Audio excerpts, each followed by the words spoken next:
But the truth is that being a mother is an immense sacrifice. It takes, we saw earlier, if you were here before church, Tyler said, if you were going to calculate the wage, what did he come out with?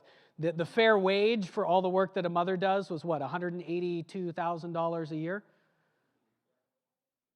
If we were going to, I don't know who came up with that number. You could probably come up with different ranges. But you can imagine if you found some way to evaluate how much work it takes compared to other jobs and the value of it to society compared to other jobs. Our economy does not reward being a mom in that way. It doesn't reward it at all, really.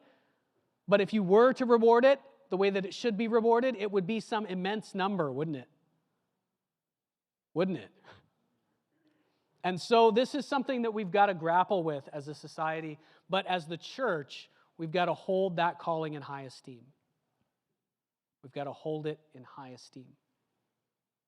Because otherwise, young women won't want to become moms.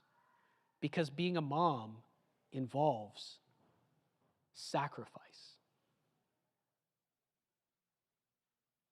It is a high calling, and for many women, it is the greatest thing that they are called to do. It is a high calling to bring life into the world, not just to bear a child, but then to raise a godly child. Of course, there's help. There's a father who hopefully is involved. We're going to talk about that on Father's Day.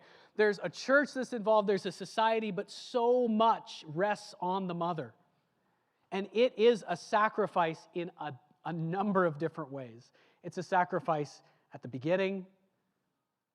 It's a physical risk and physical pain. It's a sacrifice as the child is being raised, right? It's so much work. And then actually we're going to mention today, it's a sacrifice at the end as well. Every mom I know wishes their kids would stay little, but they don't. Those kids grow up and then they go. One way or another, you have to let them go eventually. And that maybe even is the greatest sacrifice that a mom has to make.